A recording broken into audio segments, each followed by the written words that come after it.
So I'm pleased to present our next speaker, Silvia Tossut, also among the really important people organizing the conference here. And she wrote a PhD thesis on social scientific knowledge, a cooperation-based account. So she's mainly a social epistemologist, and she will present the paper today on acting because of a joint commitment. Thank you, Silvia. Okay, thank you for the presentation. As Roberto said, I'm talking about the acting because of joint commitment, and this is in summary what I will do. There are three brief parts. First, I will focus on the motivational role of joint commitment in the classical version of Margaret Gilbert's account. And I will analyze this with the tool of game theory and Michael Bachberg's analysis. And then I will say something about the rationality of individual contributions in joint actions, and I will focus in particular on the phenomenon of defection and the way for abandoning a joint commitment.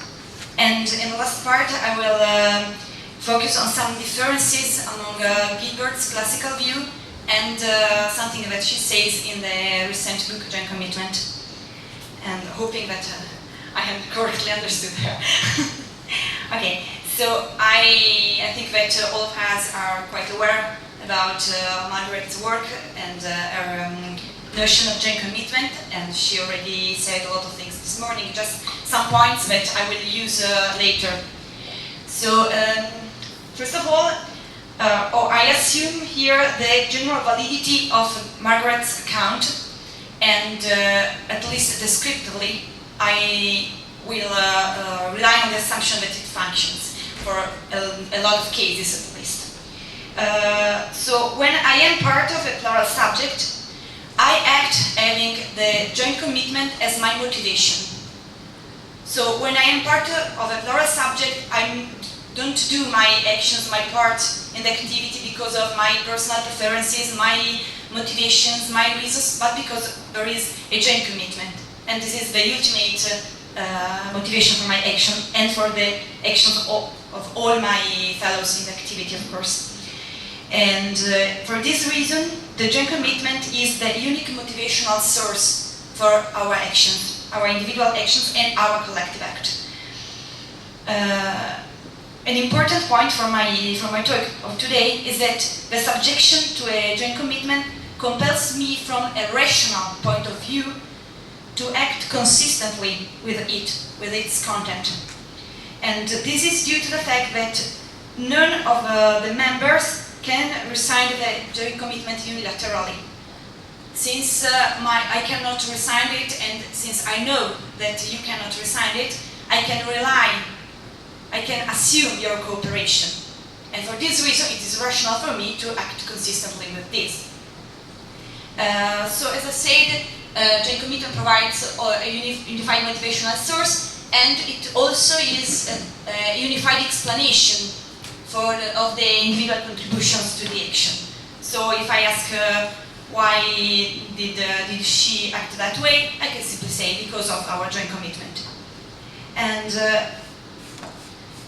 this depends on the fact that people act because of their joint commitment. So for all these things, the joint commitment confers stability to our cooperation. As I said before, I can assume the cooperation of my fellows in the activity.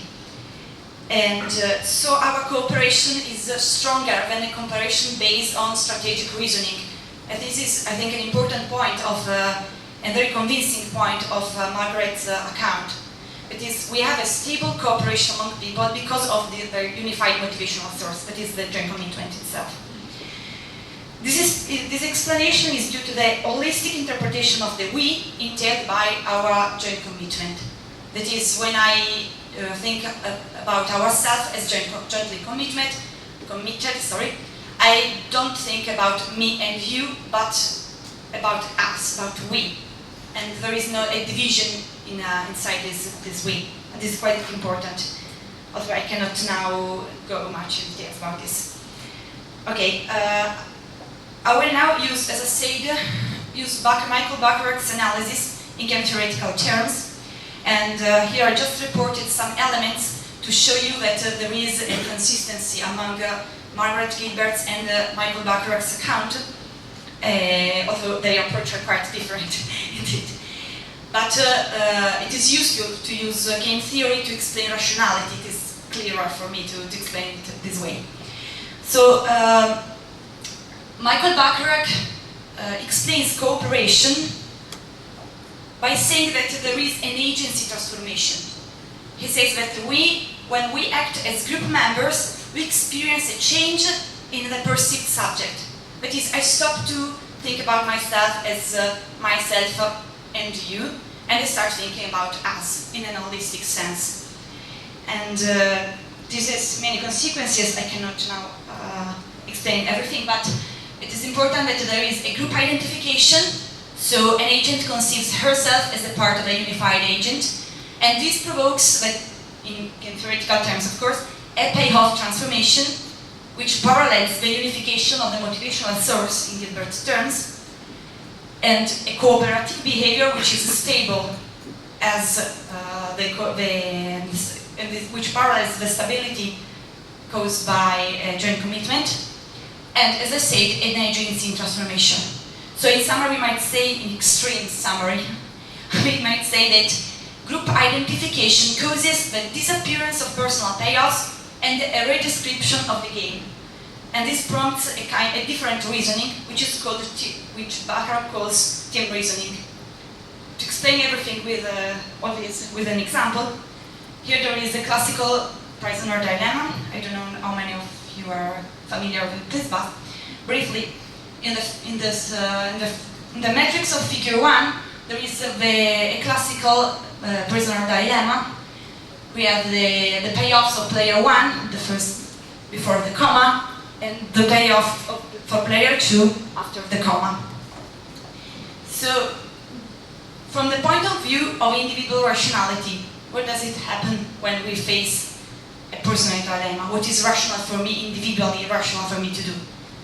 Okay, if we see at a structure, if I have rationally to avoid the worst outcome, it results that both me and you will choose to defect. And so the final result of individual rationality is the result defection. This is quite puzzling for game theory because it is quite clear that we both might have a better payoff if we both decided to cooperate. That is CC, because we both would have a greater payoff 2 instead of 1. However, from the point of view of individual rationality, we can do nothing but continue to defect.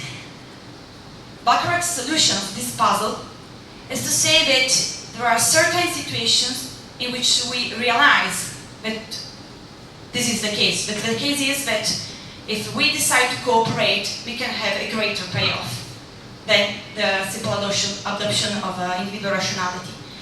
So he says that these features of the game prompts group identification.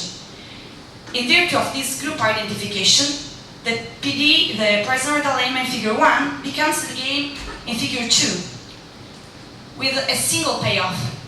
And that is a game played by a collective agent, a group agent. If that is the matrix, the result is, according to Bacharach, that, for example, player 1 has to check the better payoff for the group, in this case is CC, and implement that result with his individual action. So in this case, both player 1 and player 2 will cooperate because they deliberate for the collective agent. And the result is the cooperation, the cooperative outcome, which also is, in this case, stable, according to Bacharach, for the same reasons that it is for Gilbert indeed. So the cooperative outcome, CC, in the prisoner dilemma, is rational if we consider a collective agent as the subject of rationality. In other words, the cooperative outcome is collectively rational. Because this profile of action maximizes its utility. The collective solution of the prisoner's dilemma is inconsistent with the solution prescribed by individual rationality. As I said before, the solution for individual rationality is defection. If I reason with individual rationality, I must defect. If I reason using collective rationality, I must cooperate. So there is an inconsistency. For these reasons, it might happen that the players might be required to act in contrast with the prescriptions of individual rationality. And this is due to the fact that the personal preferences, personal payoffs are obliterated if we interpret the group in a holistic way.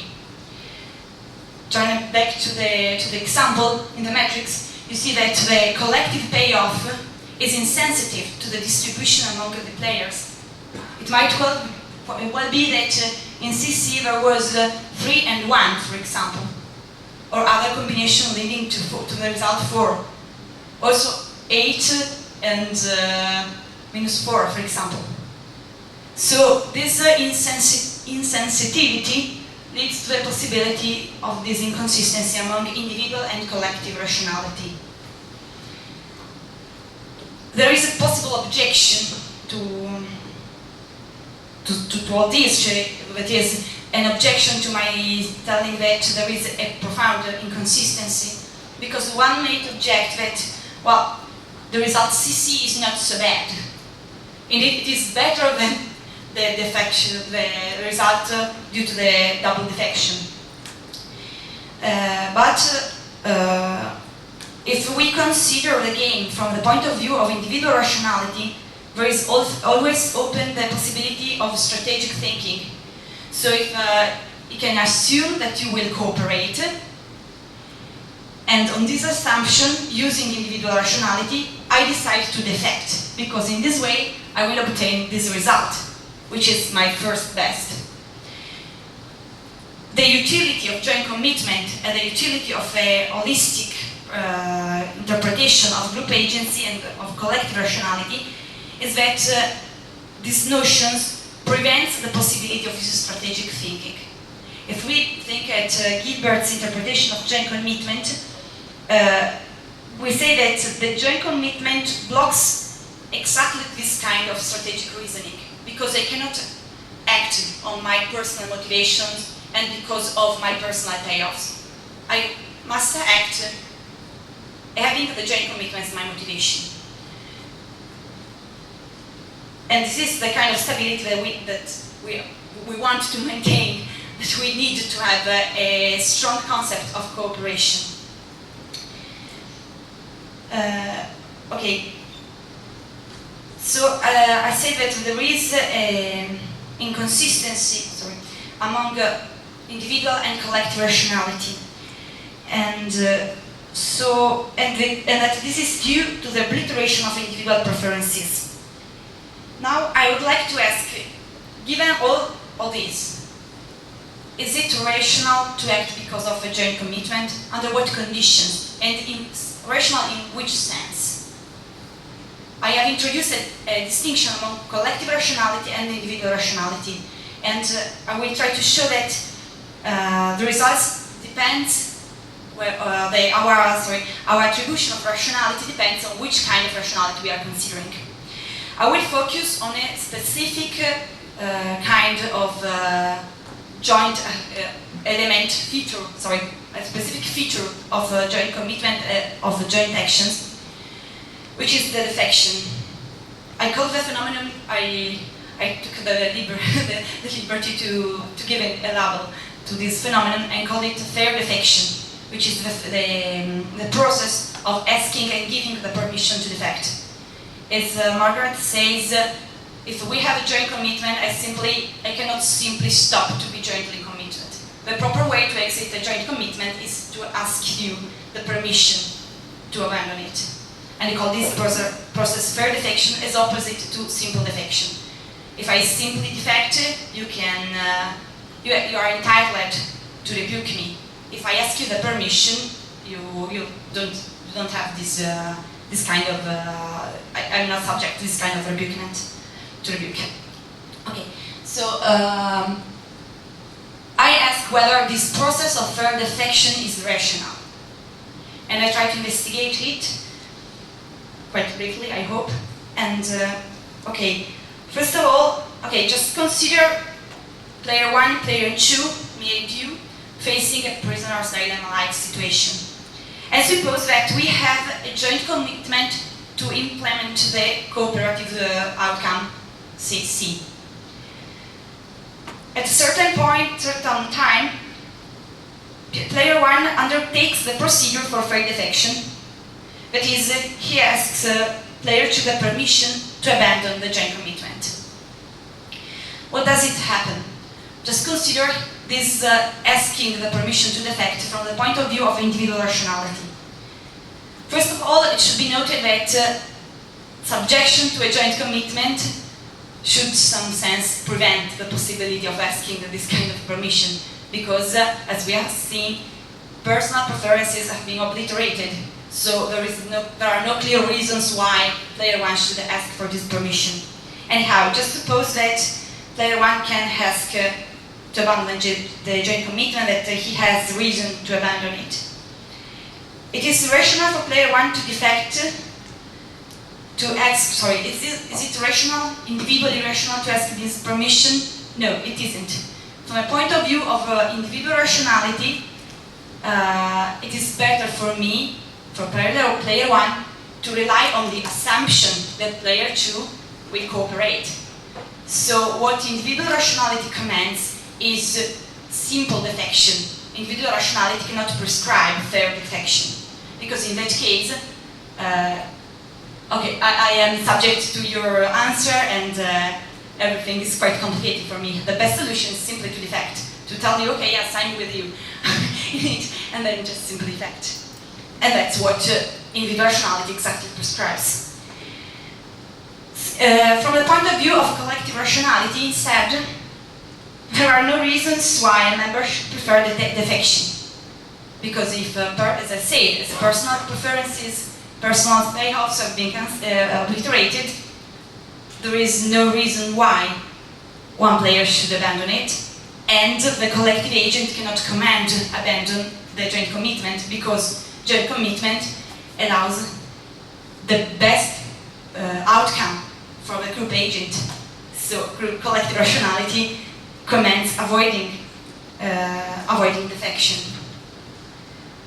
So neither collective nor individual rationality command asking the permission for fair defection. A parallel argument holds for player 2, who has to give the permission to defect. From a point of view of individual rationality, player 2 must not give the permission to defect to player 1 and defect, and simply defect himself. And in this way, he can at best reach the result. Sorry, I turn back. If player 2 denies to player 1 the permission to defect, and we suppose that player 1 stays faithful to the joint commitment, then player 2 can reach his best outcome, the one in which player 1 defects, and in which player 1 cooperates and player 2 defects.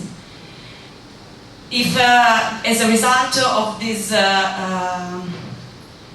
of his denial of giving the permission to defect, player 1 decides for simple defection, and we will be here again in the D, which is better than this one. So individual rationality commands not to give the permission to defect and to defect. From the point of view instead of collective rationality, what happens is, again, that collective rationality commands not to give the permission to defect. If one player of the players defects, the best outcome cannot be reached anymore. So, from the point of view of the collective agent, of the group agent, there are no reason to allow the defection. As a conclusion, the non-summative account of group agency and the related obliteration of individual preferences seem to be unable to explain a phenomenon which is crucial within the same account, the phenomenon of fair defection. So explained, it seems like it is rationally impossible to abandon a joint commitment once that it has been imposed. Okay, clearly this is not what happens from the descriptively point of view. Indeed, we can abandon joint commitment. But the question here is whether this can be also rational. Okay, perhaps. Okay, I will now turn to a slight difference introduced by Margaret in her last book, where she sketches the possibility of an inclinations plus joint commitment account model of actions, she says. And okay, as I said before, what we want to save of joint commitment is the stability of the cooperative outcome, and that's what also Margaret says in this last book. However, we also want to try to avoid the limits that are due to the obliteration of individual preferences, which are limits which become also limits on the descriptive adequacy of the account. So the attempt is to introduce inclinations and to combine them with the joint commitment, with the holistic joint commitment. Okay, so quite interestingly, in her explanation, Margaret makes specific reference to rationality, and I have a couple of quotations. If I have time, I would like to read them. So the assumption is, well, this is not a quotation indeed. Okay. The assumption is that such a model might explain how, though rationality requires one to act in a particular way, there may remain a pull in the direction of acting contrary to reason's dictate. And this is interesting for me because she refers specifically to reasons to act and to rationality. But most important for me is this quotation where she says that participation in a collective agency, in particular subjection to the underlying joint commitment, does not leave me free to do as I please from a rational point of view.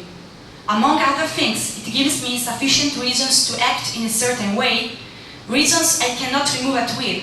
Second, it does not, how could it, deprive me of my capacity to reason and to act according to my own best judgment. And this is more adequate from a descriptive point of view, of course. I may break away from a collective action in progress at any time. Sometimes this may be rationally required, sometimes at least rationally permitted, sometimes not. Okay, since I tried to show that the classical account cannot explain this rationality of breaking away from a collective action, I tried to investigate whether the introduction of inclinations can modify the situation and explain the rationality of breaking away from a joint action.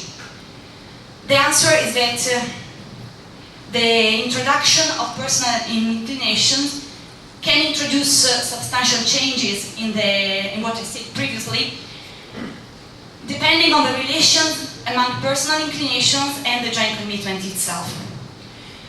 I see two options for this relation.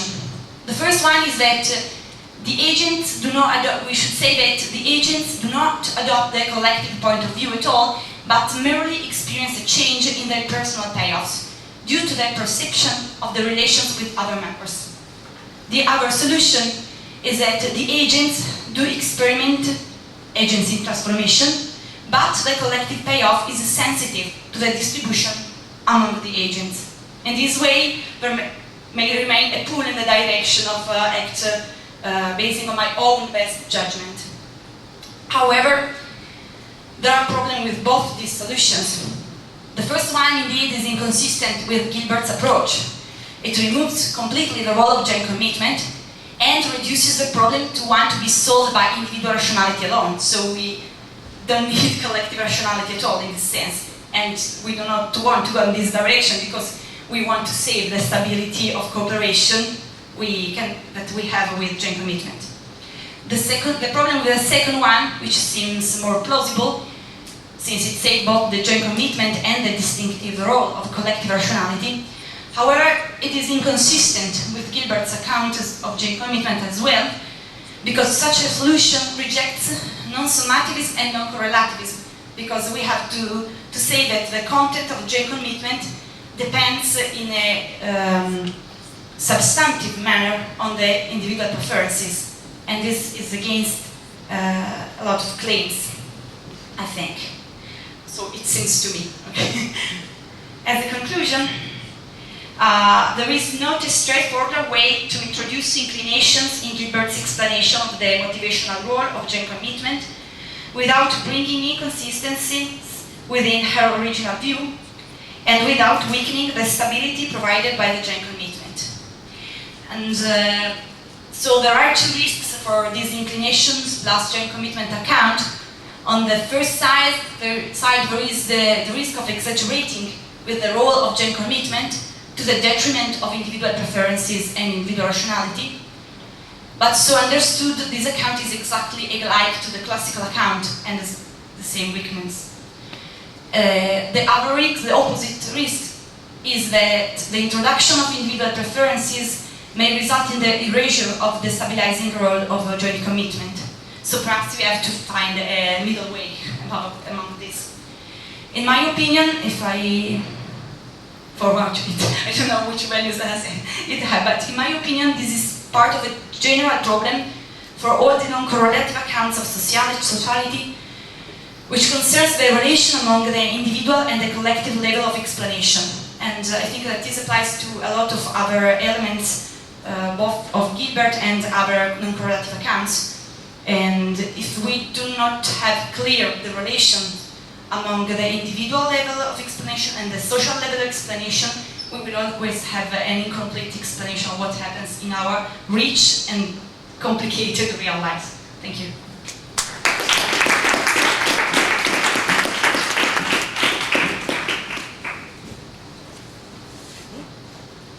Thank you for this very clarifying kind of presentation. I don't know if I interpret you rightly, but I found a nice argument there to show that acting because of joint commitment is, after all, maybe a bit too moral than I mean, maybe moral, but not rational. So in this sense, a risk of falling down again in morality, that morality which seemed to be excluded by this model.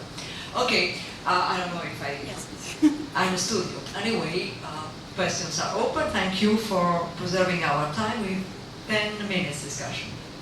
Sorry, this is a question of clarification. I said I wouldn't jump in with this. So at one point you say something about the disappearance of personal payoffs. Is that Baccarat, or is that supposed to be me? No, that is Baccarat in terms of payoff. Right. Yes. The personal preference ranking just disappears, and now we have a collective ranking, so there's no problem. Yes. Yeah, that was his idea. Was Baccarat. Yes, because I think I was trying to be more realistic, but also come away from the game theoretical rationality.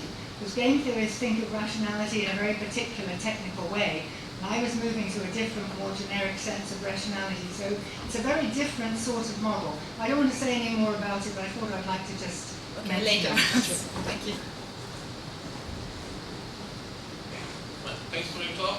I agree with you that rationality forbids us to permit to fair infection.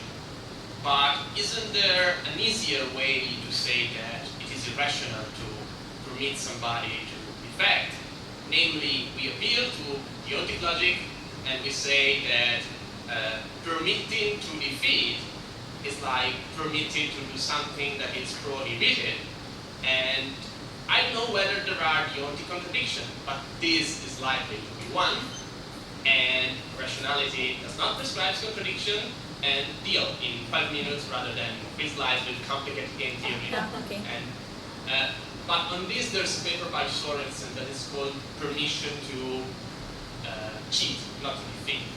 And it makes this more complicated than I'm saying. So I don't know if this is an answer that is ready-made. Okay. What I tried to do was to show that there are two kinds of rationality. From the point of view of individual rationality, there is nothing like a phenomenon of fair defection. Because as we already know about classical game theory, promises have no effect at all on the structure of the game. So from the point of view of individual rationality, there is no point at all of doing all this dissertation. The idea was to investigate whether the introduction of the holistic collective agent and of collective rationality could complicate the matter. And I think that it complicates it because we feel something paradoxical in this result, or at least I see something paradoxical in this result. It is quite strange to me that rationality can never prescribe defection. Okay, so I think that my aim was precisely to complicate something, a simple thing. For game theory, to permit to defect is irrational but not contradictory, whereas for deontic logic, this is contradictory and irrational. For standard deontic logic, is this right? Okay, got it right.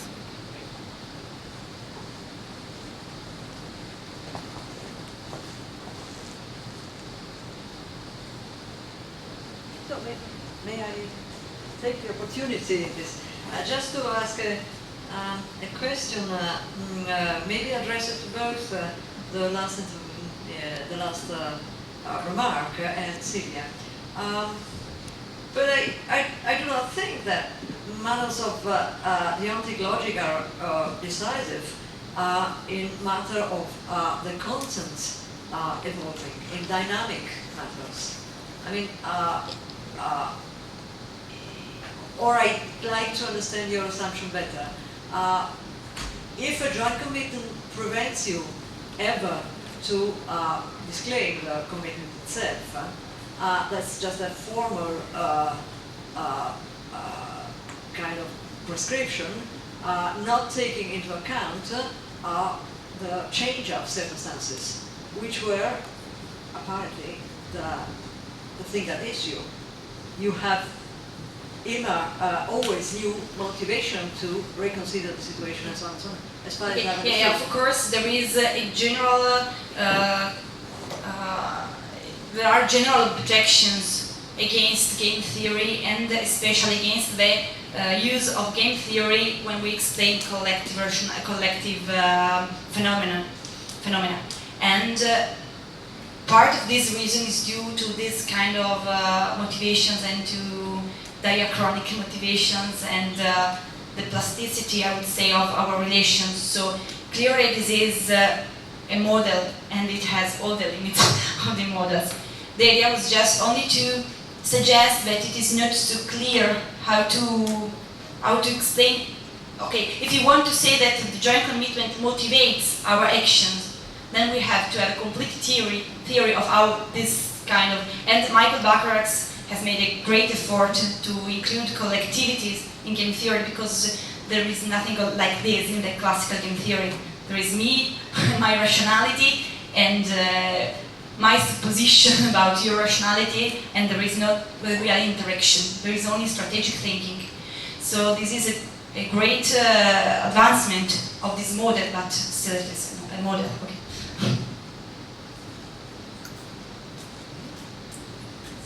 Well, if there aren't any other questions, we can recover the minutes we spent before, and thank you very much, Silvia.